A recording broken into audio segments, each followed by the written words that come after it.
welcome to Blind Shovel, an arts and music podcast.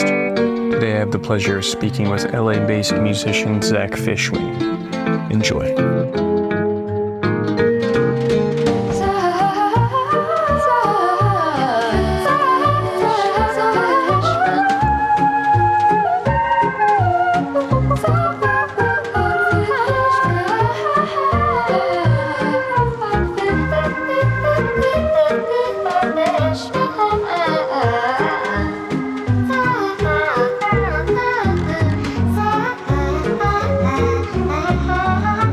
What up?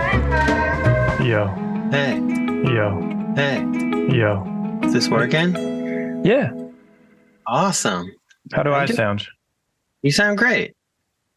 You sound good too. Thanks. How you been? I've been pretty good, man.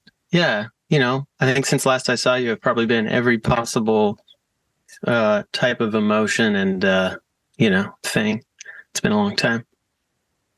Where are you at right now? I'm in my little studio. I just noticed that it was kind of popping, so I might put on I'm trying to see if I have like a mic thing for it, but I think I got another idea. I'm just going to lower it a little. Yeah, I'm in my little home studio. This is like where I do all my shit, You working on a new album? Yeah, working on a bunch of stuff. Yeah, how do you approach that? Do you make what's your process for putting out an album? Man, I've actually been thinking about it a lot lately because I'm like trying to figure out how I want to do stuff moving forward. But one of the big things I'm working on right now is just trying to like streamline my process as an artist so that I can create and finish my work, and not spend as much money doing it because, it's hard to sustain that. I think it's, especially in the long run, it's like a not very sustainable thing. But like in music, it's like crazy, the cost of producing LPs, for example, and like, the business of it is kind of wacky. So I'm trying to figure out how I can approach that moving forward. So that's something I'm working on. Right now I'm just focusing on recording a bunch of new stuff and then releasing it, self-releasing it, recording it myself, trying to just kind of get into a creative and productive groove that works. Yeah. Is that an ideal situation, or would you prefer someone else release it? I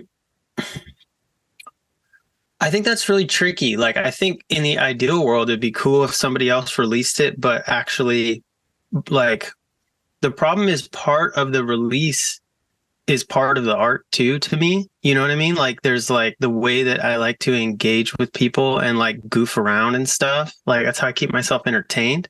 Yeah. And so if it was just like I'm not a very self-serious artist where I'm my work is so important and blah, and I'm and I hide from everybody. It's not really my style. So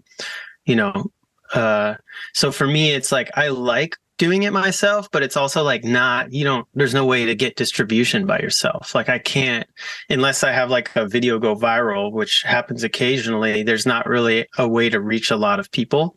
So I'm trying to figure that out right now. How do I want to get music out and get it into people's ears, So yeah. That's kind of the, that's always the challenge. But the thing is, if you spend less money making it, you don't have to get as much back from it. So it doesn't necessarily matter. It's more about that. At that point, hopefully it just becomes about the making of the thing, Right. And how do you make money outside of all this? Well, right now, so I was doing cancer research for 6 years, where I was working for the university, for UC Santa Cruz, actually. And, I just asked them to lay me off after 6 years with them. So now I'm a free man. And, you can ask for that kind of thing? I mean, no, but yes, you can do anything you want. That's the secret of life, right? I didn't know about that. Yeah, so I just after all that time, I was just okay, I kind of talked to my boss, and I was she told me they were having some funding problems. And I was to be honest, I've been doing this for a long time. I really love it. I love the project, but I feel I'm at a point where it would be good for me to have to be forced to move on to the next step, You said cancer research, right? Yeah. That's interesting. And, yeah, so I was doing like engineering work for them. So we ran this program where we were like studying mutations on the BRCA genes, much like you'd study COVID variants or something like that. They actually asked me if I wanted to move on to a project doing that.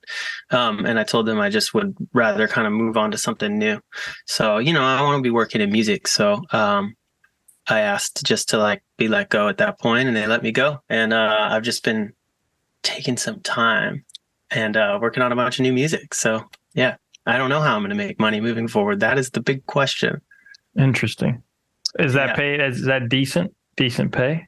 Oh yeah. I mean, it's like engineering work. So all engineering work pays pretty well, but it's like, the engineering is at the end of the day, the day-to-day, like what you're working towards is cool, right? It's like doing cancer research is great, but the reality of the day-to-day is like fixing bugs on computers and stuff. So It's kind of like tedious stuff. To be honest, that's a lot of what audio engineering is like too. It's like, okay, why is this microphone making this poofy boom noise like that? And then I figure out how to fix it. So you went to school for? I went to school for conservation. Conservation? Yeah. So I was like conserving what? The planet? Yeah. Conservation and resource studies. So it was like an ecological studies program at Cal. But then while I was there, I got into all these different projects. I wanted to like build this. I'm really into like mycology and like hunting for mushrooms. It's something I got really into when I was living in the Bay Area, because we used to go like hunt chanterelle mushrooms a lot and stuff. And I wanted to build this like mushroom identification app. They have like a plant app where you can take a picture. I wanted to do the same thing for mushrooms because we know so little about them. So then I started getting into computer engineering, and then like wanted to build this app, and then it just sort of turned from one thing into the next. And then that's how I got into cancer research. It was like, oh, he has a biological background, but he can program computers, so this could be like a good fit, And it was cool, man. It was a good project for a long time, So now you're on to this next chapter. Yeah. Well, as of right now, I'm in between chapters, I guess, What's between chapters? I mean, is there anything between chapters? No, there's no between chapters. I think there is. I think there's just a chapter between the. So I guess maybe, I think I'm in like the little, like, I'm like, you're still turning the page, and you haven't started the next chapter, but that chapter ended. I'm that little like gap at the end of the page. Oh, you could be in the gutter. They call it the gutter in the spine of the book. Is that what it is? What's the space like? Like if you're reading a book and then it like abruptly ends in the middle of the page, and then that whole bottom white space, like what is that? Or where the page where it says chapter 5, but you don't know what it is yet. It hasn't started. Like what's that called? I'm that. The grundle. The grundle? I'm in the grundle. I'm just grundling right now. Yeah. That's cool. I caught you at a good time then. Yeah. I mean, Does it make you feel weird? No. So many other things make me feel weird, but not working like what? makes me feel great, Like what makes me feel weird? Yeah. Like, so I'm about to go to Europe, and I'm trying to like build this drip irrigation system for this garden that I have, that's one of the things I've been doing with all this free time. Was I started growing some vegetables, and I wanted to so now I'm trying to automate the watering, because it's like, I can get a friend to come by and like help me water, but I don't want them to have to be here every single day. So I'm trying to like build this drip irrigation system, and it's really complicated. Like all these little things, like all of the parts that you have to get and all of the pieces that connect together, there's just like, it's like anything else. Like the standards are all fucked. So it's like, okay, well, I got to like screw this piece into this piece, and I accidentally like screwed the wrong style thread into the wrong thing, and it got all fucked up. And so I had to go back to Home Depot like 2 times. Like that stuff makes me feel weird. I don't like why things are, which is funny because that's the same reason we were doing the cancer research. The whole thing came down to there was no standards around how this information is shared and stored. And so it's like a fucking mess all over the world. So all these institutions have all this different information, but none of it's consistent. None of it's standardize in any way. And so our whole job was just to build a system where we took all the data, aggregate it, normalize it, and put it in one place under one format. And it's like the same thing. I'm like trying to put this shit together and everything's fucking broken. Or like, you know, I'm like working on a recording project and I try and like move my stuff from one system to another, from a tape machine onto a computer, or from one computer program to another computer program. Like that stuff makes me feel weird. The sort of like, you know, everything lacking compatibility makes me feel weird. Huh. Yeah. Strange. Because there's like downside to standardization as well. Yeah. Well, what's like an obvious downside? Well, homogeny depends what sure. you're standardizing, right? I think homogeny can arise really quickly when that efficiency is super high and the parts are all interchangeable and cog-like. I think about doorknobs a lot for some reason. In Europe, all the doorknobs are really crazy and different and beautiful. But I feel like because America was built later, there's just more standardized things going on. The width of a door, that. And that's actually an interesting intersection into ADA stuff. Like there's it has to be a standardized thing so that there's almost like a predictable landscape that can be navigated safely. Yeah. But I think from an aesthetic perspective, there's usually downside to standardization. Yeah. That's interesting. Yeah. What do you think about like for like an artistic practice, like having like a like when you're working in a mode or whatever, and you're trying to come up with like a way to like create something I don't know, make lots of things or whatever, and you kind of come up with a repeatable process, I guess. Yeah, I'm big into that. I'm big into like right now I draw basically for an hour a day on these little sticky notes. And my goal is to draw like 4,000 of these little squares by the end of the year. And of course, to do that, I need to standardize. Yeah. I do find that in that instance, I've always liked that kind of restriction, self-imposed restriction that creativity requires. Yeah. I typically resent restriction imposed by the outside. Maybe I'm immature, but I think it's something very natural in your, I think in your 30s, it's very natural as an artist to be like, okay, time is running out. I'm going to die. I want to be more efficient. I have less time to make art personally. Yeah. So how do we standardize this thing? It's a question of how do you mechanize something and retain humanity? That's one of the hardest questions of modernity, I think.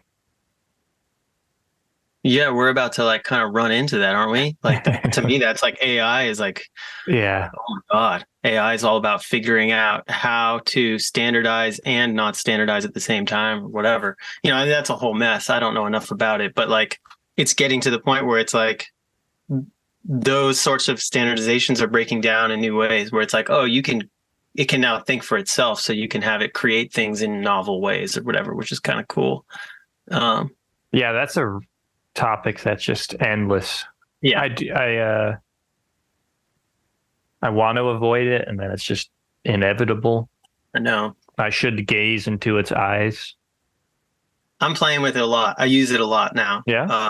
Yeah, artistically too, like especially for image creation, mostly for like flyers and stuff, because it's just making flyers is always a challenge as like an artist, and it's if you're performing and it's like it's hard to make that happen, and you can generate really interesting images as somebody who like can't draw. It's like I can create with ideas and then I can manipulate them afterwards, and it can give me like a baseline to work with, which is cool. And I'm sure that's the same way people are using it in music, is like make me a trap song with like a Drake sounding guy singing about his feelings or whatever, and then you can like have that and then make it actually good afterwards, which is like polishing turds, I guess, but like a lot of people pretty much are already doing that anyway. True. So, yeah. I think it's just going to be such a oversaturation Oh yeah. of everything. It's going to be Oh so yeah. crazy. It's I why know. that's why I went back to drawing on these post-it notes, because I want to be able to prove I drew it.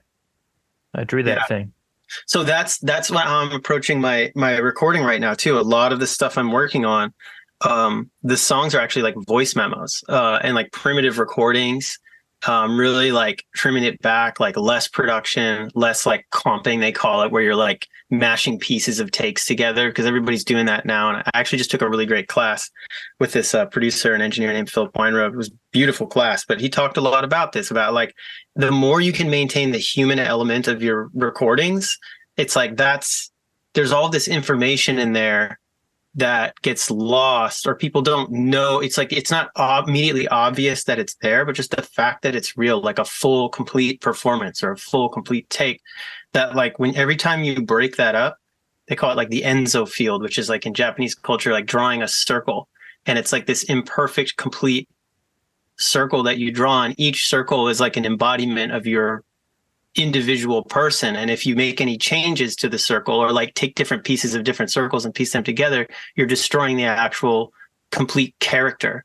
And like I'm trying to do that in my recordings now, where I'm like, they're just like, I write the song, I record it right away, and then I build on top of that. Like whatever that recording is, it doesn't matter if it's a voice memo or like like using fancy mics and shit. I don't care. It's all about like, do I have a good take or a good performance? And then I'll work from there. That makes sense. Yeah. And I think it's kind of similar. It's like sticky notes to me. Like voice memos are such an easy, like real thing that we all engage with, I think. Yeah, we're going to be so desperately trying to prove our humanity in the next 30 years. It's so true. It's going to be pitiful. And we're going to be competing, like competing with computers who are like all optimizing for engagement on all this bullshit social media stuff. You can't beat it because they're like, it's programmed to do better than you and you can't win. So I don't know what people watch. But you're the kind of guy who likes going outside to meet people, right? Yeah. Well, less so lately, to be honest. Oh yeah? Yeah. I've been kind of holed up. I've been a little like antisocial, but in a good way. I think I've just been like, growing plants.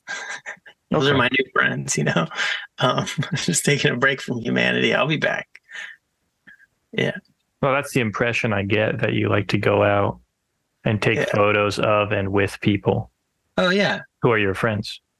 Yeah. I've been doing less of that lately, but yeah, I do like spending time. I'm an extrovert for sure. Oh, you are? Yeah. I think I'm struggling with that right now, to be honest, because, especially in a place like LA. LA can be really tricky. It's a very just weird cultural place. So like there's an endless amount of people and why people engage. And I think I just did so much of it for the last 5 years that I was like, oh my God, I just want to like move to the mountains and not talk to anybody for a couple of years and see what happens. But my guess is if I do that, I'm going to be desperately bored. Yeah. Yeah. You can only run away from yourself so much. Yeah.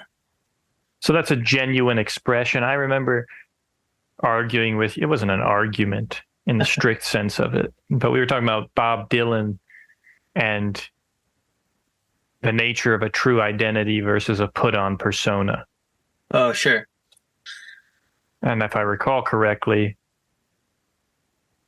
because I was going through how I felt Bob Dylan was this assemblage of different personas into a character. Sure. And how I'm more fond of when I feel like someone's their actual being. If I recall correctly, you were asserting that there is no actual being. There is no thing to betray. You still feel that way?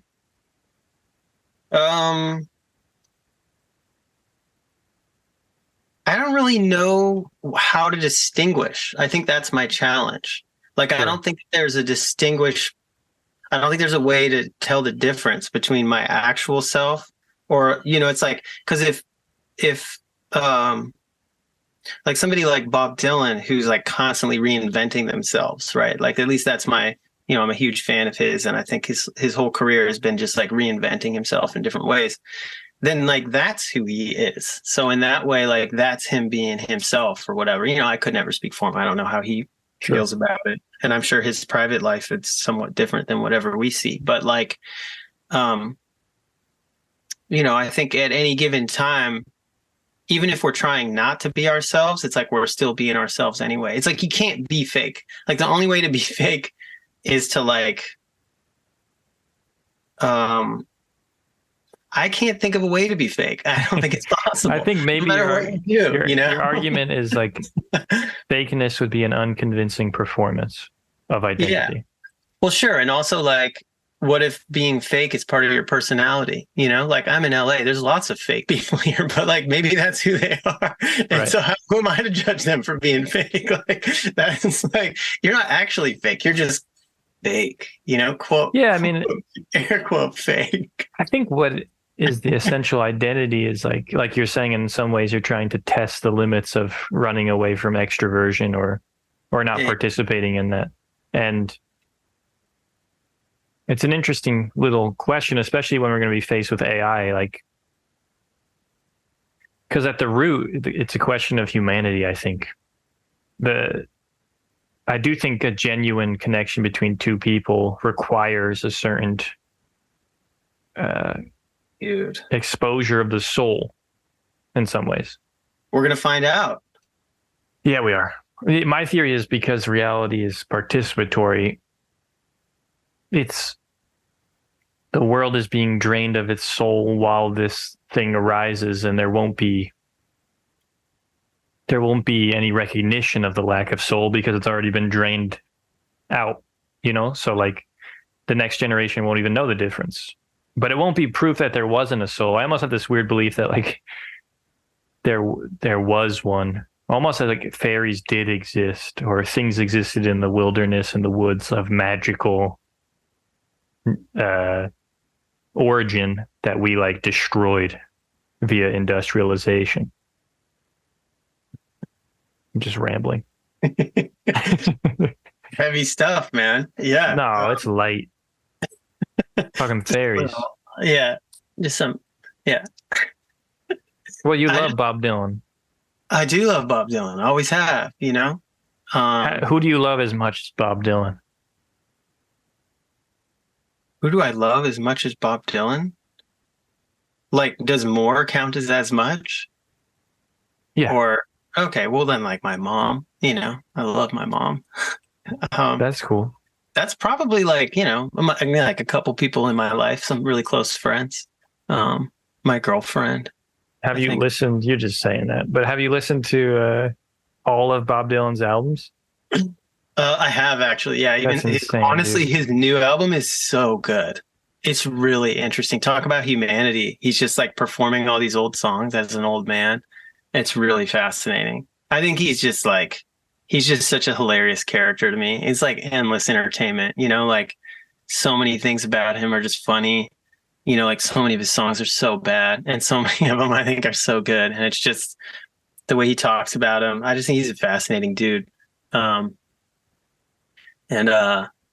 Yeah, his whole story is just funny. I've always enjoyed it, Is he the archetype you want to embody in the end? No, definitely not. No?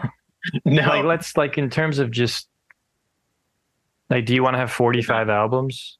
Would that be cool? I don't know if I care about that. I mean, I think it's I think realistically, I probably have close to 20 now without realizing it that are just under different names and whatever. So it'll probably happen. It's just that doesn't matter to me. It's not the goal. I always like this, there's this Billy Joel quote where he was like, I don't know, at some point I just decided I'm done. Nobody needs to hear anything I have to say anymore. And I thought that was kind of cool too. Right. So it's it doesn't, but I think it's all good. I don't know how I'm going to feel in 5 years, 10 years. I feel like every week I'm fuck this. And then I'm actually, this is who I am, is what I have to do. Cause that's who I am. So I don't know what'll, what in the long run, but I love definitely Billy Joel. Yeah, Billy Joel's amazing.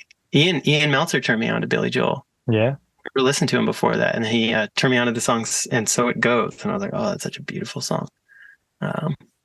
what I like about him is his genuine lameness. I just feel like Yeah. even though I think he was resisting it. He was trying to be like a tough guy and sexy in some ways, and he's just not that. Yeah. I find that negation kind of interesting. What do you think of Bruce Springsteen? You're out in Jersey, right? I am. I think, you know, I was recently turned on to the track "On Fire," or is "I'm on Fire"? I don't know what it's called. Yeah, yeah, yeah. That's amazing, but seems like an outlier. Have you watched the music video for it? It's so good. Yeah, I have. It's great. Okay. Yeah. No, I don't have any. I was a douche in high school, so I had like these knee-jerk reactions to things that were too on the nose for where I was at. Right, of course. Yeah. Whether that was being a Guido or liking Springsteen because or Bon Jovi or something. So I admittedly don't know enough about Springsteen. I feel like more and more I would probably like him. More and more I just respect achievement from artists and musicians. And right. Doesn't mean I listen to it, but I just start from a place of, I respect that. Yeah. Yeah, for sure. It's not easy.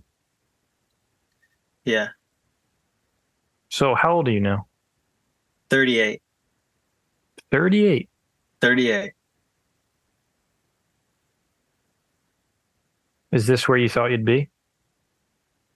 I mean, at what point, Like, I think where I thought I'd be changes, when I was. This is where you thought you'd be when you were 25. When I was 25? What were you shooting for? I feel like musicians often have these grandiose, like vision, like they want this like my particular. Yeah, I've had so many changes. When I was 25, I went back to school, so I had just like finished touring. I dropped out of high school to start performing when I was 18. So by the time I hit 25, I was like, fuck this. I'm tired of living in a van off of $9,000 a year. I'm going to go back to school. So I went back to school, and I think at that point, I thought I was going to be an ecologist. Like when I started college, I was like, I'm going to be like in the mountains, like measuring plants. That was my, just measuring their height. Right. And then like a year later, I was like, I'm not doing this. This sucks. Like I'm down to do other things in ecology or whatever. So it's like, where I thought I would be, I think changes on a regular basis. But I think I'm definitely somebody with a lot of interests and a lot of I'm definitely a generalist. I'm not somebody who's like always been on one path and has like one thing that I do. I have a lot of different things. So I think I've always just kind of been like, yeah, and my idea of where I'll end up is always changing. And now I think that I'm 38. Now I think I have a better idea of who I actually am, and that this is actually probably pretty much what my life's going to look like forever. You know what I mean? Like, I actually don't think it's going to change that much no matter how hard I try. And I work really hard, but it seems to have no effect on the outcome. You know what I mean? Like, the more projects I start, the harder I push. It doesn't matter. I'm still the same dude in the same fucking apartment. And it's like I can't do anything about it. Like, I could move out somewhere else and I'm still just going to be the same, just like sitting here in my underwear until 2 a.m, like tweaking a mix. And then whatever, I don't know what I do, like walking around and talking to people and like looking at plants. That's still just always who I'm going to be. So you figured it out. Yeah, I think that's it. I think this is an enlightenment, I think that's just how it goes. And that's I actually just released a song called Old Enough. And that's literally what the song's about. Old enough to know that I can hardly change my mind, and but still I try. And so it's just it's I have no control, but I'm still trying, and then eventually giving up and just being like, I'll just wait instead. That's literally all the song's about, is giving up, because not giving up, but relinquishing control. It's like I don't necessarily believe in fate or destiny, but also I don't feel like there's anything you can do. You still just end up living whatever life it is that you live, and you can't control it, so I don't know. I don't know if I believe in free will anymore. I haven't decided. Seriously, I don't necessarily believe in destiny or fate, but I don't know if I believe in free will either. There's some weird middle ground, I mean, the weird middle ground is reality, I'm pretty sure. Hmm. Like, to me, that's evident. I used to have this argument a lot like 5 years ago. For one, I just argue the utility of believing in free will is tangible, but arguing you're a determinist doesn't even make sense. It's like, how do you embody? Because first of all, I don't like, doesn't matter what someone says to me that they are, but if they don't embody it, then I consider it a form of deception. So if you Yeah. were to tell me you're a communist, but you behave like a capitalist, it doesn't mean anything to me. If you're to say, I'm a determinist, my question is, and what is that? I don't even know what that is to embody. Yeah. Because like you end up doing the exact same things if you thought you had free will. So, I think there's like you can surrender to the external circumstances of life, which I think is a type of defeatism, or you could give yourself, you could gracefully give in to what one might call is God's plan, Yeah. or some might say the universe's. Yeah. Yeah. Yeah. And that's a really different. I know it sounds the same, but I think there's a huge distinction. And maybe what you're experiencing is the surrender of not trying to plan out your own life and letting it unfold as it's meant to unfold. Yeah. I just don't even know, once again, like I don't even know the difference. So like if no matter what you do, it's like it's still gonna unfold. Like and so it's like whether you choose to like think that it was because you did it or because it just sort of happened. Yeah. Like yeah, like my father's somebody who looks at his life and is like, I built this. And that's awesome, and I think and then there's also, and I have that feeling sometimes, I like a lot of pride in what I did. And then other times I like, like sometimes you sit down to make a piece of art and you make a piece of art and you're like, how come this one's good and all my other stuff that I've been making fucking sucks? Like, I don't understand. Nothing's different. It just decides to be good sometimes. So I feel like there's no actual control. It's just, I just do whatever the fuck it is I'm doing. And sometimes it's cool and sometimes it's not. And then I don't know when something is going to work or whatever. And then sometimes I feel like I do. I don't know. I just am at a point where I just think, yeah, everything just sort of happens and you just got to roll with it. I don't know. And that is not easy for me. I don't like rolling with things. I don't like, yeah. Like the Tao is not come naturally to me. Oh, you got no Tao? I got no Tao, but I love the Tao. Like I like. Oh, you really love it because you don't have it. Exactly. And just it's imagine like having it. Yeah, the people who have it like don't even know what it is, and I'm like, God, fuck you, like, give me some of your Tao. Like, let me get some of that, but that's not how it works, Are you very rational, like very dry-minded? I'm a mixture. I think I switch like pretty rapidly between being very rational and very emotional. And it's a frustrating way to be because they're completely at odds with each other. And it's like my rational mind is always telling me what the smart thing to do is, and then I sabotage it 100% of the time. So it doesn't matter how much I plan something out, I'm just going to end up doing it whatever way feels right in the end. It's like creature of habit or something. Destiny strikes again. Well, yeah, I mean, in a sense, no matter what you do, you feel like there's no distinction about the willfulness or the lack thereof. But it sounds like you're pretty motivated to make the work. Oh, yeah. I mean, I love making my work. There's nothing in the world like I was stressed out the other day and my girl was like, just do whatever makes you happy. Play some video games and stay up late and like sleep in. Like, you don't have to do shit because I'm leaving for Europe in a few days. And she's like, you don't have to do anything right now. But that's like not how I function. Like, I have to be feeling like I'm creative and productive, or just productive in whatever pursuit I want at any given time to feel good. That's how I make myself happy. So like my work is I have to have a sense of like it's mine and I'm making it and like finishing things. Otherwise, I'm miserable.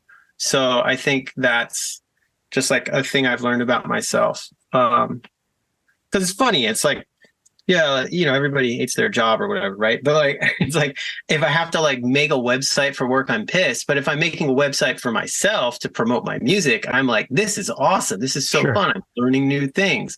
So it's like, as long as I'm doing it for me, I feel good about it. So I like to feel productive and accomplished and focused. And like, I like to like have a plan every day of like, I'm going to do these things and make a little list and check them all off. That like makes me feel good, So that's but for you, is music just an elaborate coping mechanism that gets you, kind of soothes you until death, or is there some higher game being played? I only ask because so far you've espoused very dry, materialist perspectives on life. So I wonder how you view the act of creation or music. Is it some spiritual thing, or is it just like a recombination of influences? What happens. Yeah, I don't know what happens. I just start making something and it just comes out, and then I'm like, either I like it or I don't. You know what I mean? Like I just trust that process of like it's a place that I just sort of disappear during the creative process for me, where I'm just like, I don't know, I'm not thinking, I'm just doing something that feels good. And as long as it feels good, I'm happy. And so it's about feeling good. Yeah. Like when I'm making art, I don't know. Yeah. I haven't hit like the discipline. Like I'd love to get to a point where I'm like focused and disciplined. And I'm like, I don't care if I'm not feeling good. I can still make cool stuff. But I'm like, not there yet. Like I have a hard time showing up to work on my art when I'm like, I don't want to, which is not good. And like, I don't think any successful artist is like that. I don't think that's an actual, I may be wrong, but I don't think anybody can ever succeed in anything if they only do it when it feels good. That's just not enough time to like sure anything. I think so that's accurate. Yeah. Right. And so I want to learn how to don't be have like kids.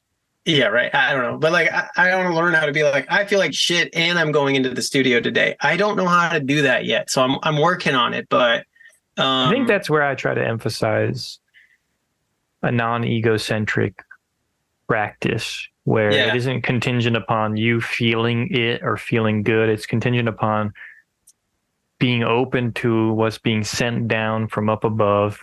Exactly. And the duty to honor that thing.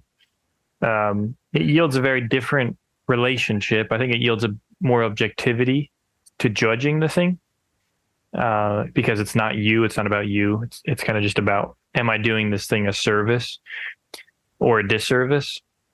But it seems to me that for you, feeling good is important. And then is the music supposed to make people feel good? No, the music is supposed to,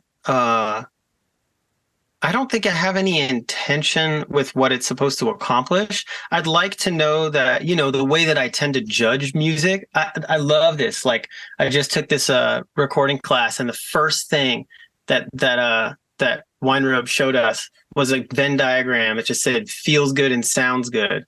And like feels good is filled in, sounds good is not. And then there's a little key at the bottom, and it shows like filled in, like successful art, meaning like as long as it feels good, like it doesn't matter what it sounds like. And to me, it's not about feeling good, but it's about feeling something.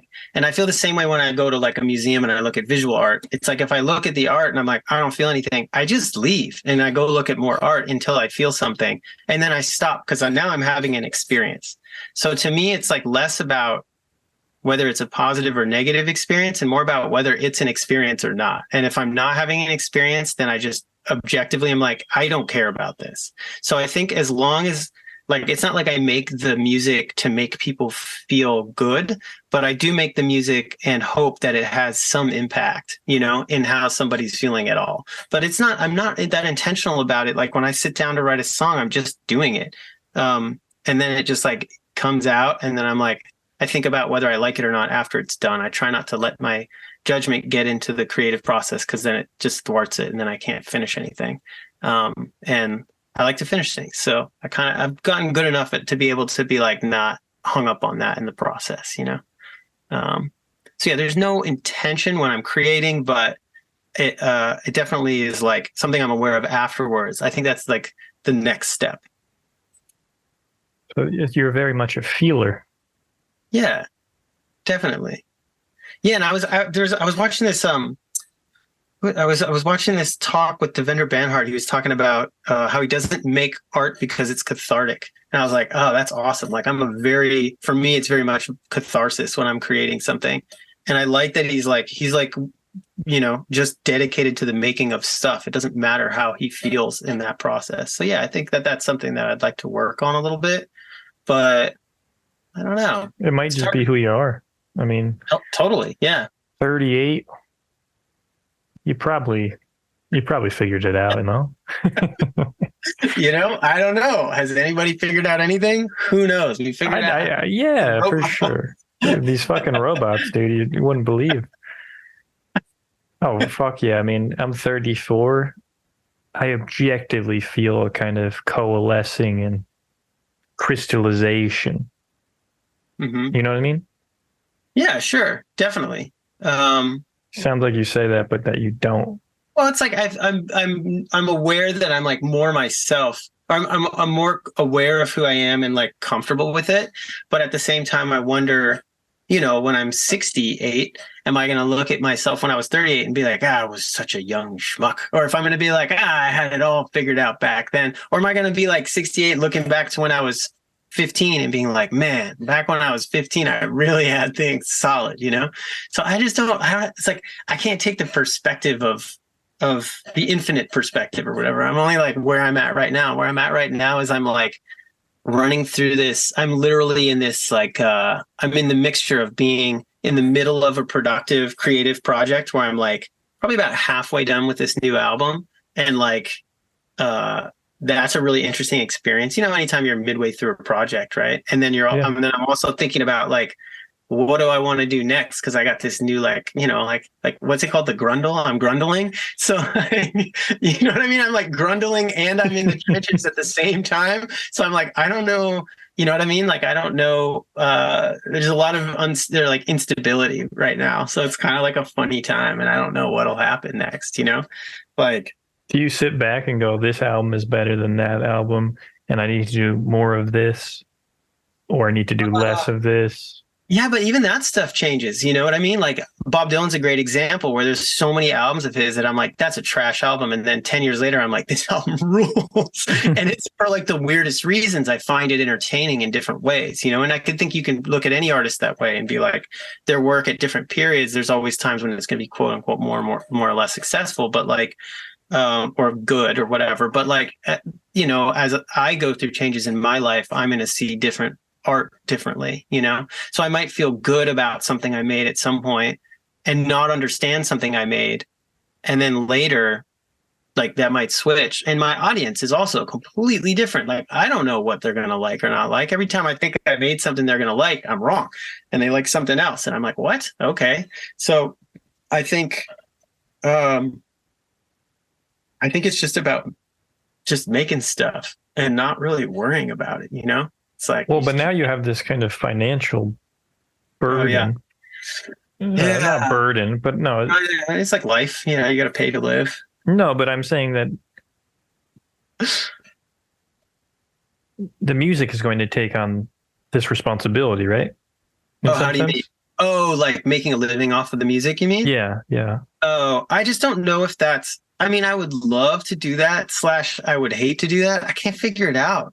You know what I mean? Like I think about it because I've done it in the past and I was like, did I like that? I can't tell. Or was it better to just get paid and be like, I'm actually not emotionally or like personally too deeply invested in my source of income so that you can, it's like my last job was very easy for me to turn off. Like I've finished work and I'm like, I'm fucking done. And I smash my laptop closed. When it's my music, it's like, it's never done. It's never something, it's never enough. And it doesn't matter how successful or unsuccessful I am, I'm always going to feel like it's not enough. So I don't know how I feel about that being my source of livelihood. I'm not sure. It's like, I want to think that that could work. But then also there's the pure economics of it. We're just like, this is an insane way to try and make a living, you know? It's like, I'm not in the pop world, so there's not really money, you know? It's like indie artists, like, doesn't matter how famous you think they are, they're fucking broke, you know? So Right. I'm kind of curious as to like, I'm thinking about it, like looking into it as like a potential approach. Like, oh, how could I make this music work for me and pay my bills? And then I'm also like, I just can't decide, you know? Yeah. So it sounds like you have a lot of ambivalence. About like a professional career in music or whatever. Yeah, or like in general about whether something is good or bad. Oh yeah. I don't know. Oh my God, good and bad. Do you have like a good like do you have intuition? Do you have a kind of gut instinct about, because I think it's good in some ways not to judge the moment, right? Like you don't know if something's ultimately going to be good or bad for you. But I hope that in some sense you don't feel just resigned to the kind of existential crisis that is life. I guess like answering the question, do I have like a intuition about good and bad? Like where you want to be. It sounds like you have a very rational mind and you can see both sides very clearly. Yeah. Of everything. I mean, yeah, I think I have like an intuitive sense of like if something is going well. But I think you know, I think it's important to like I'm not somebody who I'm a thinker. Like I like to think things to death. You know what I mean? So if something's going well, like I'll find a way to like really think about it. You know? It's like ruminate. I'm a ruminator for sure. I think that's what makes you fascinating is that you want, like, clearly you feel, but then you also think. And it sounds like you think a lot. So you have this very interesting kind of seesaw. Even your professions are very interesting, you know, like. Oh yeah, man. Like always been that way, you know? But how do you, it sounds like it's hard to find balance at times. Like well, it's like, it's hard to find, but I'm also in balance all the time. Cause I'm like living two very, like when I was doing like, okay, I'm going to get up, I'm going to like code for half the day. And then I'm going to like turn off all the lights, light some candles, and write a song. Like what? You know what I mean? Like there's such different experiences that it's so, the way that I approach a song is not a rational process. And maybe that's why I like it, is I'm such a rational person. And when I make music, there's literally no thinking involved. Like it is a little bit of a puzzle, but it's purely intuition that's leading me through the puzzle. I'm getting good at in my writing now, being like, I don't even question what I'm doing. I just do it.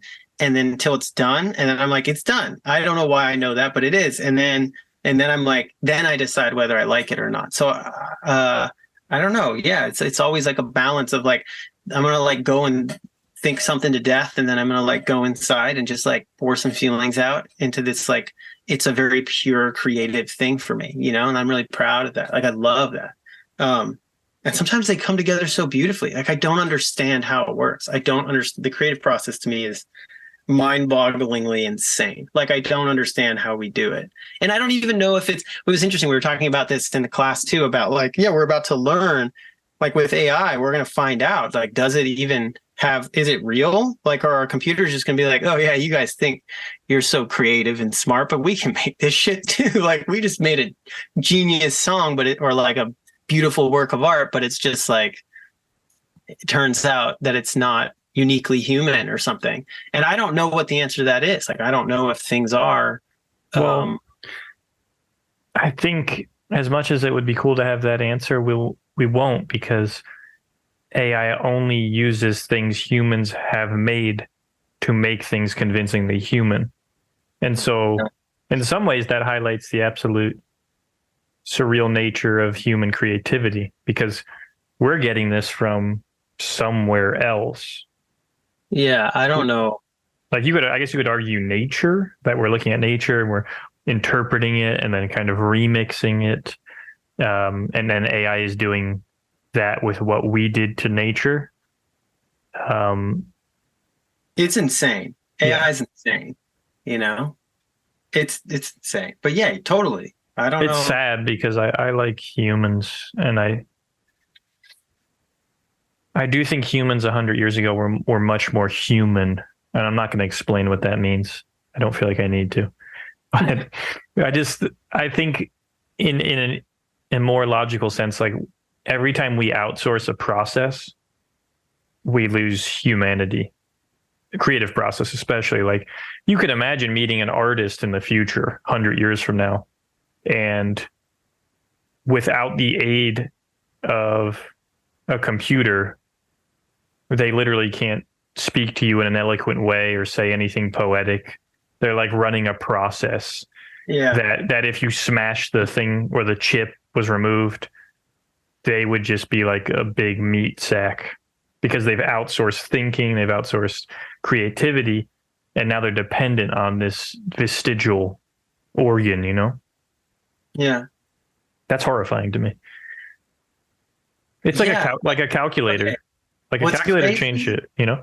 Totally. What's crazy is something about that like doesn't bother me in the slightest. Like I don't know what that's fucked. You're right. Like it is, but there's something about it. I think I'm just like, I think that my perspective on it is like that's definitely what's going to happen. So maybe I'd better just like be okay with it. I don't know what else to do. So it's like, okay, well, if this is the way it's going to go, I don't know. Like I was even thinking about for a creative project, I'm actually talking to a friend about doing an AI related project. Actually, it's like a story about AI taking away this guy's job or whatever. But I was also thinking about using AI to make music. And I thought it'd be like a fun, interesting experience. You know, you're talking about like, what if you take the feeling and connection out of your work so that you're not like emotionally connected to it? And an easy way to do that, for example, is to just use AI to write lyrics. So like, what if I created something using AI to write lyrics for me and then wrote the music to that? And then the art is just a different art. It's not like, it doesn't make it better or worse, but just a different practice altogether, you know? Because what the hell is the process that I'm using now to write lyrics? True. I don't know, right? I don't know where the hell they come from. I just get some lyrics and I'm like, I don't know, that's kind of funny. Or like Brian, you know, with his little sticky things, like, you know, what's Jeff Tweedy? He just like opens a dictionary and is like, that word's cool. He's like, what is this process we're doing anyway? You know, like, I don't know if it's any different. So I haven't, I don't know where the magic is. There's some kind of magic, but I don't know what magic is. And that's why it's magic. So I don't know. Yeah, I guess the question would be, can we destroy magic? I don't think, well, I don't know. I don't know if it's destroyed. Like, what if I don't know. You're making magic. And then it's like, well, wait. Does it make it better or worse because it's a computer that made it? I don't know. Like, what if your favorite song you found out later was made by a computer? Like, would it make you like it less? It would just it would make me sad. I'd probably still like the song. Yeah. Some Milli Vanilli shit. It's gonna happen. I think for me, like I still call me old fashioned, but I just like people. Yeah. I really like talking to people, you know? Yeah. I like seeing people do things with their hands. Yeah. But maybe, you know, I'm just going to be like a grumpy old dude talking to cyborg kids in 30 years. Dude, the future is going to be crazy. I know, it's going to be fucking... I'm excited, dude. Like, I'm seriously excited, you know? Like, that's good. I'm like, shit's fucked. I'm aware of that. I'm not like totally obliviously stupid into thinking like, oh, the world's going to be such a better place. But I'm also like, look, the world was always fucked. Yeah, it's different ways of fucking. Yeah, you read history. It's not like humans were like really nice and cool. Like, in the right. So, and I'm not like, you know, I'm not anti-human. I'm just like, I think all things have the power to like be all kinds of other things or whatever. It's like good and bad. I don't know, I think it's all relative, and it's like, I don't, AI is going to do cool, weird shit, and it's also going to do some awful stuff, So you're going to go full balls deep into AI, you think? Dude, unabashed? I don't know, because I'm a very like pragmatic person. So it's like I have my goals. Like I'm working on a project and I'm just going to figure out what I need to do to make my project work. And if I see AI as a tool that's useful for me, I'm going to use the fuck out of it without any shame. Like that's the type of person I am. So I'll look at it and I'll be like flyers, for example. I think people were like uncomfortable with people knowing, like I noticed this in the indie music scene where people were like, didn't want people to know that they used AI to make a flyer. Right. And I'm like, so stoked, you know what I mean? I'm like, dude, this is amazing. Like, this is such a cool tool. It's like I got a synth and I'm making it sound like a piano or a guitar, but it's just a keyboard. To me, I'm like, I don't care. As long as it's cool, that's fine. So, I'll only go balls deep into AI if it's good and helping me do what I want to do. But that's definitely like my personality, is to just whatever tools, because especially if I'm like a one-man team, it's like I got to do all this stuff. I can't do it all, so I'm going to use whatever tools I can to help. So you're a one-man team. Marmalade Mountain. Marmalade me, baby. Yeah. I don't have representation. I don't have a label. I don't have. It's just me. I've worked with like bandmates and stuff, but at the end of the day, like, I'm making my own stuff, and what I'm working on now, I'm writing, recording, producing, mixing, mastering, releasing, making the artwork, promoting it, doing it all myself. And like, I don't know that that's the way I always want it to be. I've always like, I'm not like DIY or die. I'm like DIY because I don't have a fucking choice. Right. I mean? So, I'll take what's available to me. But I think right now at the money, it's like, it costs a lot of money to hire a lot of people. So I'm really trying to figure out what are my limits. So like, what can I do and what can't I do on my own? And AI is a really valuable tool in the creative process for me now. Just like, when I made the switch from like recording on tape to recording into a computer, like, man, working on a computer is a game changer.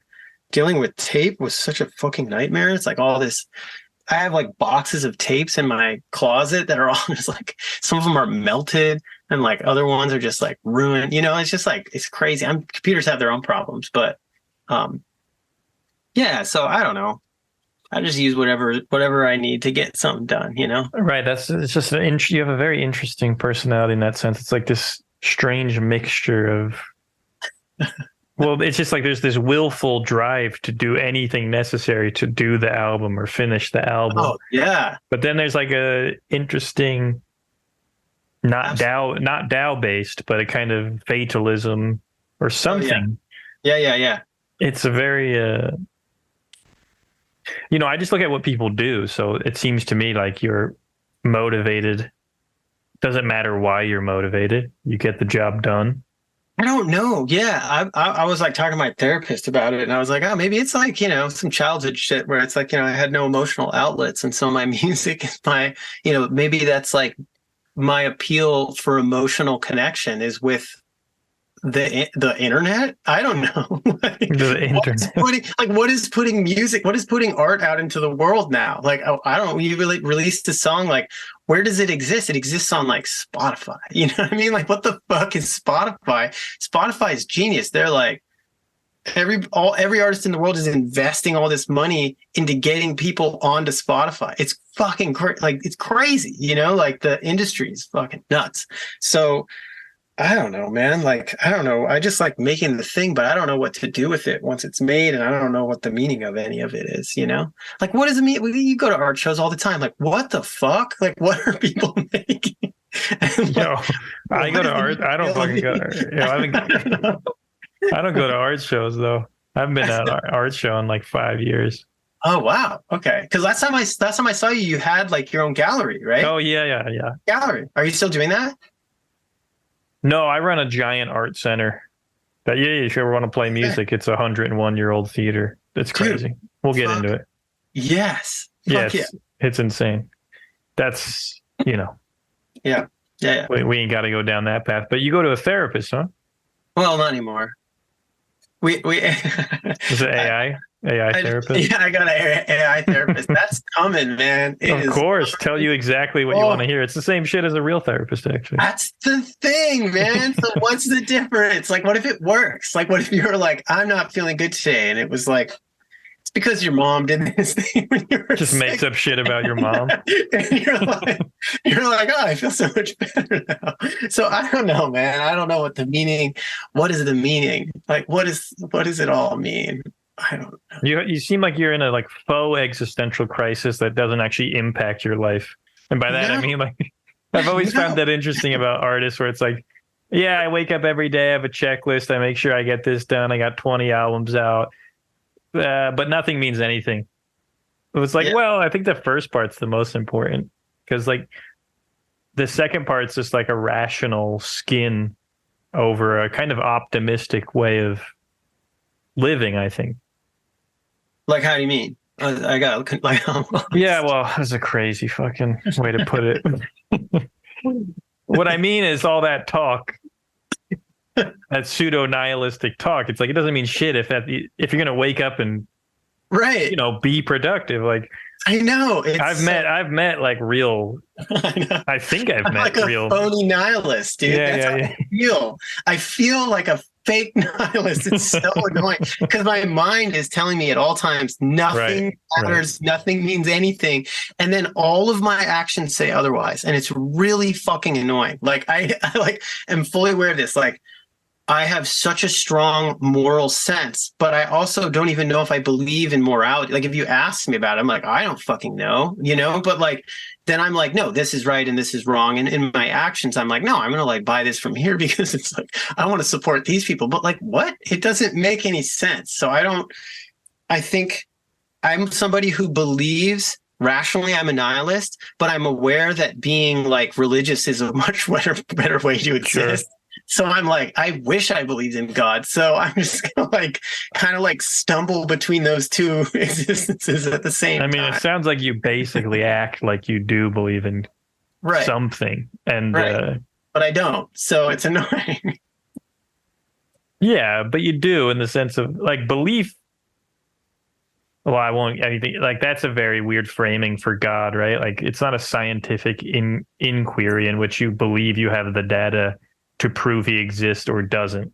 It's just totally how I am. Like when I was a kid, I was reading like Richard Feynman books, right? So it was like I'm in third grade and I'm reading about Richard Feynman's like this he's a really famous physicist, right? Mm-hmm. And it's like, so he's like super rational, but he's also like playing bongos and shit. You know what I mean? So it's like that's how I feel. I think I have this like internal conundrum, between the rational and the like complete magic of life, and it's fucking annoying. I wish I could just be one or the other, but I can't. So here we are. It's not about being one or the other. I don't think. I understand where you're coming from. I think it's just like maybe what you can do for the next 40 years is just try to have those two dance together in an elegant way.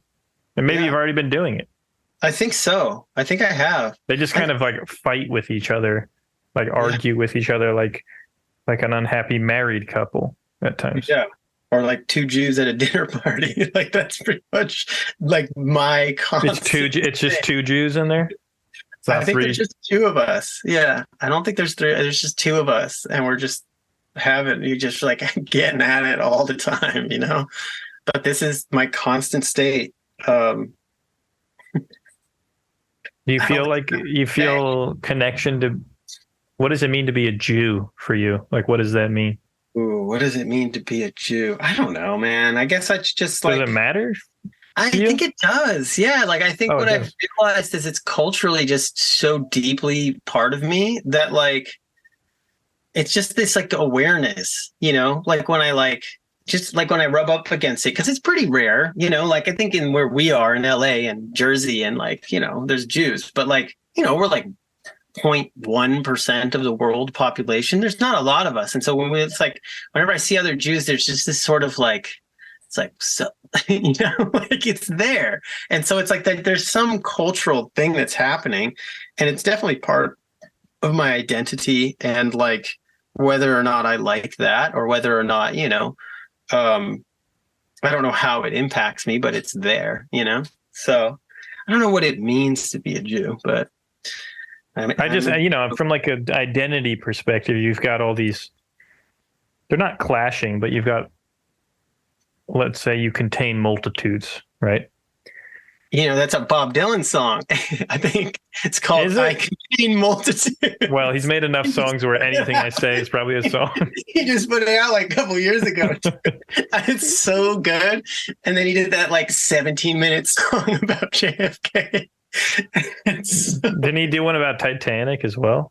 I don't know, but that sounds amazing. Like, I don't know. I don't remember. I probably listened to it, but I can't keep track, I don't know.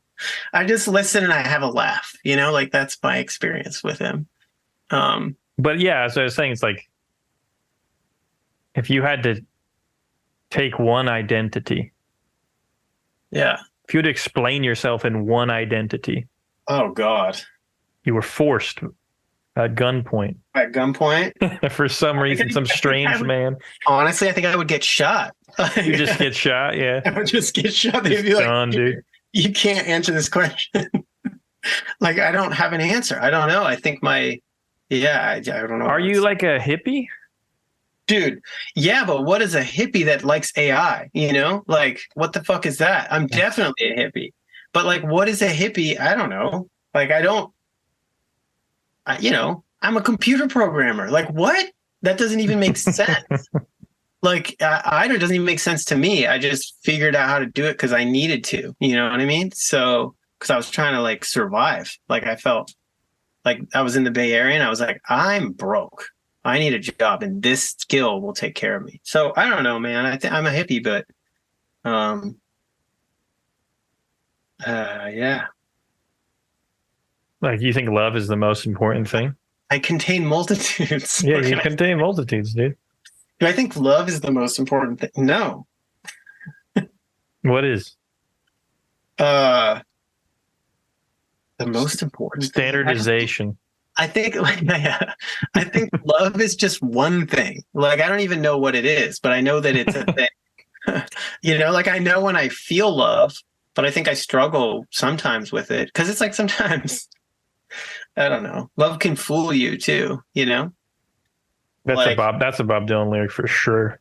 Well, he talks about it. And he's like, you can't make good decisions and be in love at the same time, which I'm like, oh, I love that. It's genius. Like, That's a lyric or just Bob Dylan talking? It's just like him talking to somebody. And he's like, well, somebody's asking him a question. And he's like, well, you can't be in love and make good decisions at the same time. I think he's like justifying some shit that he did. Probably. I'm sure that sounds like some shit I would say.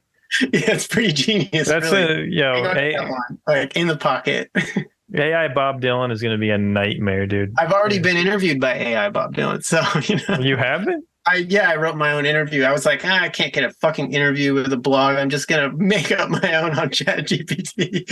And so I was like, okay, pretend you're Bob Dylan in 1965, and we're in London, and you're interviewing me. And then I gave it information about me, and it wrote up this whole beautiful interview. It's pretty good. But I didn't want to publish it because I felt like it would be a disservice because I had just recently done another interview. And I was like, I'm not going to like share this fake interview. Right. Even though as a reader and a listener, or like if I saw somebody else do that, I'd much rather read the fake one, just because I think it'd be more interesting. So it's like, I don't know what that says. Just because it's novel, that's all. It has nothing to do with anything else. It's just novel and more weird. Like the hands, right? It's like the reason they're interesting is because they're all fucked up. Like right. I love that. It's so cool. I think I'd be remiss to not ask you why it's called Marmalade Mountain. Oh, I don't know. I was living in Portland, and there's this is the best description I can give in 4 minutes or less. There was this mountain, Mount Hood in Portland, Oregon. I lived in Portland. I was living in my van, and I would just like ride my bike around Portland. I just moved up there. I was heartbroken. And there was just Mount Hood was always covered in snow and like year round. And it was always beautiful. And I just like ride my bike around and pick fruit. Like there's like cherry trees and blackberries and raspberries everywhere. And so I had this little tin of blackberries that I'd carry around. And I was just like, always had like fruit and like the mountain. And so I guess the fruit and the mountain, I just felt like I was like living this like marmalade existence. It was sort of this mushy, like, what the hell am I doing? You know? And the mountain was like everything in my life was always looking at this mountain. And so I was like, I don't know what to do, but I have all this work. I had all these tape recordings and I wanted to release them. And I was like, what is like this big pile? And I was like, it's the Marmalade Mountain. So I just thought of my music as this pile of marmalade that was becoming as mountainous. And so that was kind of where that came from. It just sounded cool, you know? Have you ever told that story anywhere else? Is this a first? Is that hot? Is that hot? Hot, man. Spicy. Is that Landed. exclusive or no? Oh, I have no idea. I think I've told a lot of people, whether or not it's been like rented or anything anywhere. I don't know. That is a mystery that's beyond me. We could ask the internet gods if they know anything about it. But if the internet doesn't know anything about me anyway, I'm still safe, from the clutches. The Eye of Sauron doesn't even AI can't find you. No, I asked it about me. I was actually offended that it still doesn't know who I am. It's like that's true obscurity that you're toying with here. I know, but maybe it's better that way. So when I have to if I have to get a job or something, I'm safe. If you had to tell people to listen to one song to reduce that obscurity, which one would it be? Of mine? Yeah. Oh, I don't know. What's your best song? Let's go. I don't know. I can't answer that question. You know it. I don't. I don't have a best song. I don't even listen to any of my own music right now, except for the last song that I just released, because I have to use it all the time when I'm promoting myself. It's making me fucking crazy. And then I'm the song that I'm literally mixing right before I got on this call. So I don't know. I've written a lot of songs at this point, and probably the best songs are probably the songs that aren't under this name, because they're the first ones I ever wrote that are just, that's my shit. I love the first ones, like the early shit is just it's so pure and unfucked. And yeah, but it's not better. It's just, to me, it's just interesting, like to hear the first song somebody ever wrote. But you don't have this sense of, I like asking people that, because what's your best work or whatever? Well, I don't know if I've ever asked anyone on the podcast that, but I do ask people about growth and growth. It's because it's really hard to know based on personal metrics whether you're growing or not. Right. But you obviously have a North Star, I think, that you're following, and when you're on its path, whether intuitive or rational. Right. And so even if you I feel like you would know, optimally I would have more songs of this quality or nature. But right now I'm really into a specific approach. And so I'm into all of the work that I've done that follows that approach. And there's two songs in particular of mine that I've released under this name that follow that approach. And that approach is just, I'm just performing a song and recording it, and there's nothing else. And then there's maybe some stuff done afterwards, but that's my favorite shit right now. So on my last album, there was a song called All I Want Is You. And it's literally I wrote the song, I came home, I set up my mic, I played it one time and I recorded it, and that's on the record. And I'm like, that's cool. I like that.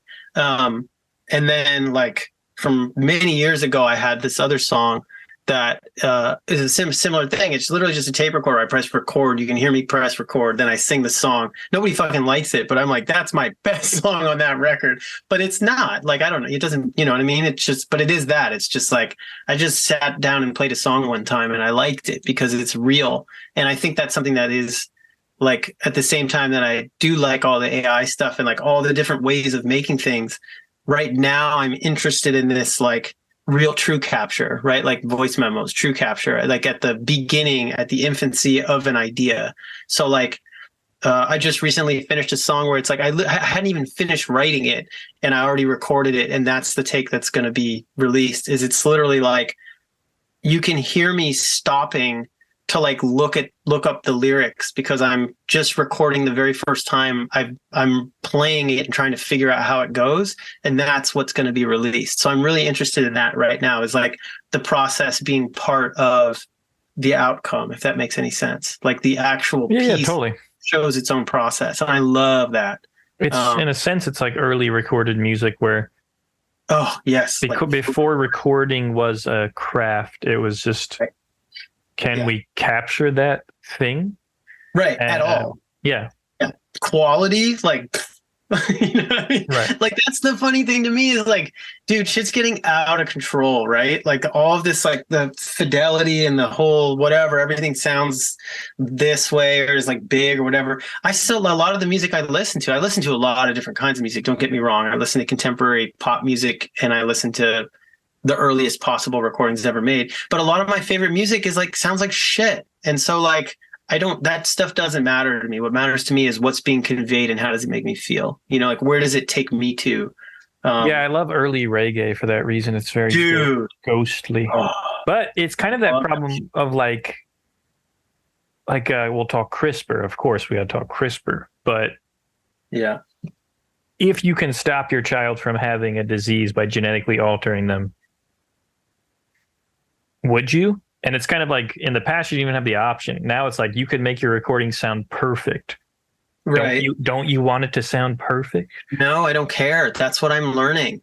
No, I know. It's It's rhetorical in the sense of like, I think that's the first impulse is like, oh, I want to hone something and be better at my craft, and I want to learn this. So yeah, let's make it as sharp as possible. Meanwhile, like early shins is much more interesting than super refined shins. Exactly. Now, super refined shins the lyrics are clear because James Mercer is trying to actually say something that is understood because he's trying to mature and grow up.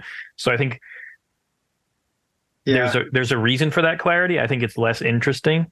Yeah. Well, there's also like the commercial aspect of it, right? So a lot of the music that we hear is the way that it is because it's commercially more viable. And like, that's the part where I'm like, that would suck if I rely on that for my living. Now I have to make decisions for commercial reasons rather than for artistic reasons, and that would suck. Like, for example, the record I'm working on right now, the commercial prospects of it are miserable. Like, nobody wants.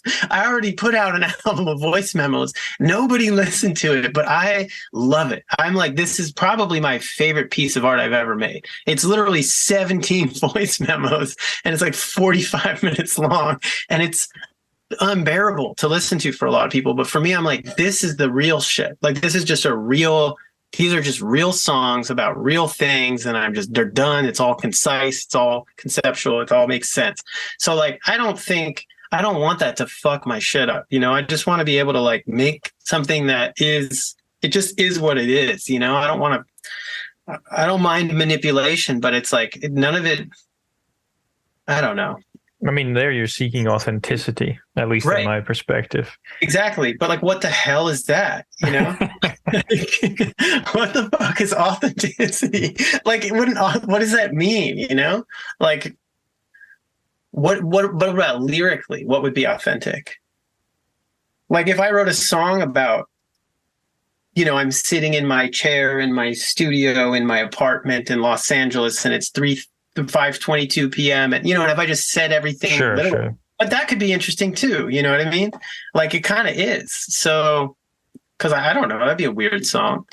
I don't know what makes something good though. It has nothing to do with the actual content. I don't think. I think the content's irrelevant. I think the quality's irrelevant. I think it only is. I don't know. That's the magic part. I think that's what the magic is, and that's what I don't know. I think you just keep making stuff, and sometimes it's there, and sometimes it's not, and hopefully you compile the right ones. You know, I don't know. How many sticky notes have you drawn, and how many of them do you like? You know? Oh, I mean, I don't even judge them. I just rip through them, and then I'll turn the editing process on in like 3 months. That's how I work now. That's tight. Yeah. Yeah. It's just, but I've earned the right in some ways, like you probably have, to do that.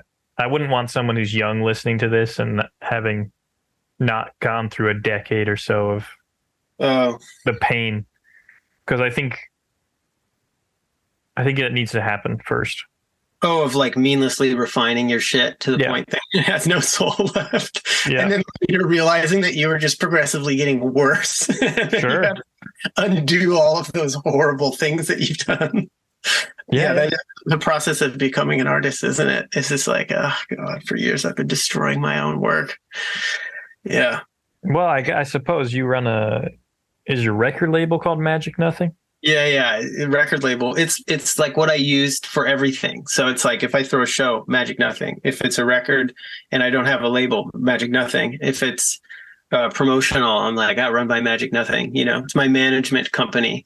So like if you want to talk to my managers like Zack, Marmalade Mountain, or if you want to talk to my manager, Zack at Magic Nothing. Oh, okay. So I could interview him at a different date. Same dude, you know, like I'm not that devoted to the character play, you know, only if I find that it's really necessary. Like I can think of some people that we probably both know who are more devoted to that being in character completely, you know, and I'm more like, I just don't care to carry it out. I don't know, you know, and it's not about realness or anything. I just am not good at it. I don't think. Gotcha. Probably more entertaining.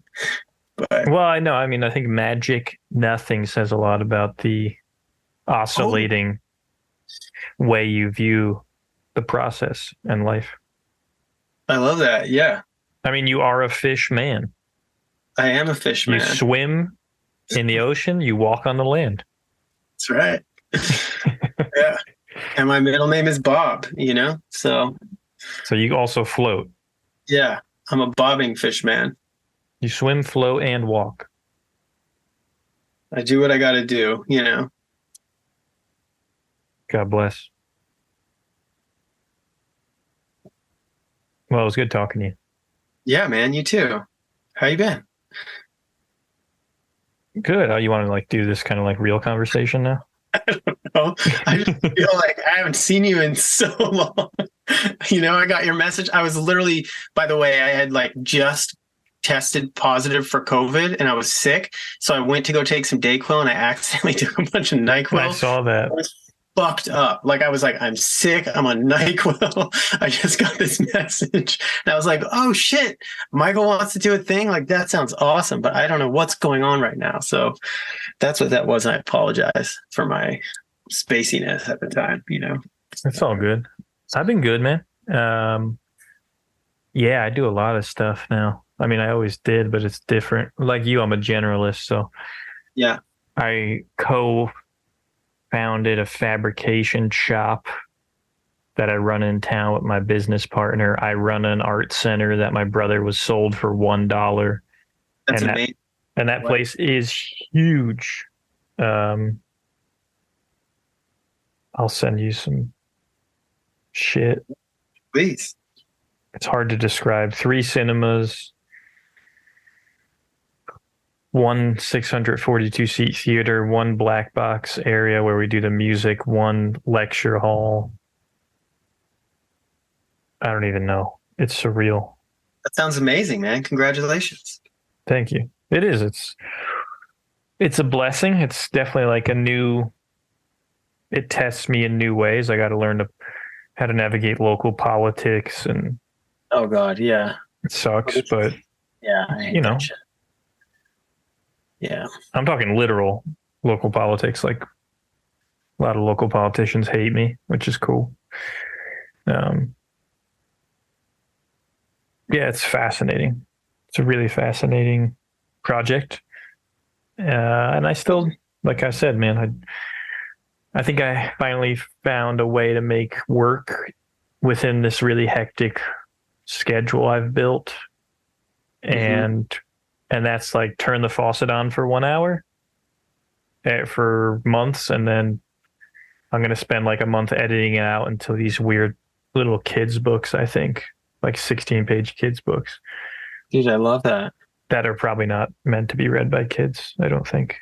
Dude, I love that. I've been wanting to make a children's album for adults for so long. Like I had this whole idea for it, like totally inappropriate shit, but that's like for children, but it's not. That's I cool. love that. Yeah. That's one of my favorite things because we're all just children anyway. We're just big children, you know? So it's like, I think that's sick. Yeah, so I could get into it. I could wax poetic for Cool, sure. man. I'm looking at your website. This looks like you got all kinds of stuff going on. I don't understand how you do that. Do the podcast, make your art. The podcast I keep real concise and simple. Yeah. Just an organic conversation. Yeah. Just let years of talking carry it, you know, like just try to get interesting guests and to be regular, you know. Dory does the music with his friend, and as long as I can stay on that schedule. Yeah. You know, I intend to have kids in like a year or two, so like I'm kind of prepping for trying to use time in a really like focused way that doesn't drain you of all your creativity and life, because I can only get crazier with that, you know. So try to wake up at like 6 and go to bed at like 11, you know. I'm full on suburban, dude. Fuck yeah. Yeah. Beautiful. Suburban man. And yeah, you still live in LA, huh? Still in LA, you know? Here I am. I don't know how long I'll be here. And I don't know where I would go if I left. There's possibilities. We'll see. I'm about to go see my girl. She's in Italy. She's in this she's an illustrator and she's studying at the Florence Academy of Art. And she might want to do an extended program that's like 3 years. And if she does that, she wants me to go with her. And so in that case, maybe I'll go to Europe for a while, you know? That would be a hell of a change. Yeah, I mean, my fiance is French, so I will probably be spending large chunks of my life in France. Beautiful place. It is. Italy is too. Yeah, I don't know. I mean, I don't know too much about either. But I'll know a little bit more soon. Yeah, I mean, they did these wonderful colonizing programs back in the day. Unbelievable stuff. Yeah. Unbelievable. Crazy stuff. Yeah. Well, dude, I don't, thanks. you know, yeah. I was just going to say, I don't really like, say ironic because I interview people, but I don't really like, I like just living life, not every time I have to recount my life and what I'm doing, I'm just, why am I doing it? But mostly because there's just so much shit to talk about, honestly. It's like a world to live in. It's like a compound of wacky folks and like, but like with a serious drive to try to accomplish something rather difficult, which is the redevelopment of this like old theater. Mm-hmm. But you know, I figure I'm going to give my shot. I'm going to try to be a human for another 5-10 years. And then if that doesn't work, I can always just draw, you know?